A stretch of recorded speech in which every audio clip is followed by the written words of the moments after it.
Ai që pendohet e kthehet tek Allahu i Madhuar nuk do të thotë se është i pagabueshëm, ai mund të ndodhë që do gabon përsëri, por e rëndësishme është që ta mban veten të orientuar ka Allahu i Madhuar, të kujdeset për obligimet, të kujdeset për ndalesat, largohet nga ato dhe në momentin që ndodh ndonjë gabim në afekt apo i ndodh një mëkat, të pendohet tek Allahu më një herë dhe të vazhdon përsëri rrugtimin tutje, nga se shejtani i mallkuar nuk pushon së ngacmuari edhe pas pendimit.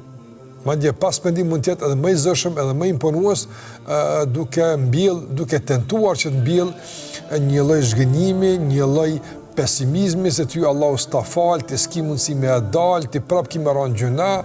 Kur bjen gjuna, përshet, ku më thonë që ki me ran gjuna, është një përshpëritje brendshme që njeriu e ndin veç ai vet dhe mund të ndikon negativisht në ambicet edhe në orientimin e tij. I themi se ju, sa herë që njeriu bën mëkat, duhet të pendohet tek Allahu i Madhuar. Normalisht nuk duhet këtë punë me lënë kaq lehtë.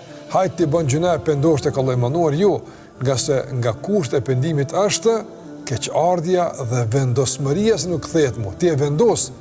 E nëse kjo vendosmëri për ndonjë rëndë caktuar thehet në të ardhmen, prap kthehesh në pragun e pendimit dhe kthehesh tek Allahu i Madhuar. Andaj duhet që gjithë të pendojmë tek Allahu i Madhuar. Qase gjithmonë kemi arsye për të penduar tek Allahu xhallahu ala. Për të përmirësuar, për të qenë më të mirë, më të kompletuar, për të qenë më të mirë në raport me Zotin, por edhe për të qenë më të mirë në raport me njëri tjetrin. Andaj duhet gjithmonë që të pendohemi dhe të vazhdojmë përpjekjet tona për të mbjellur dhe për të përvetësuar virtytet e larta të sjelljes, të besimit, të moralit dhe për të larguar veset e këqija që na kanë mbetur nga e kaluara jon. Duhet më kthej tek Allahu i Madhuar, nuk kemi rrugë tjetër.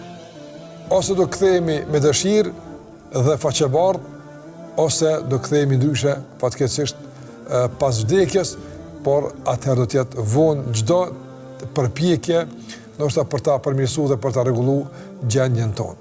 Njeriu nuk duhet të mashtrohet pas afatizimeve të kota, nuk do ta bëj, e kam ndërmend, po inshallah ti bëj do vjet, ti kryj do punë, nuk i dihet jetës, nuk i dihet situatave, nuk i dihet rrethanave. Andaj njeriu duhet me nxitu, me pendim sa më shpejt, me përmirësim të gjendjes sa më shpejt, për faktin se ka shumë të panjohura për neve që në të ardhmen mund të na godasin dhe mund të na largojnë nga mundësia e pendimit e kthimit tek Allahu i Madhuar.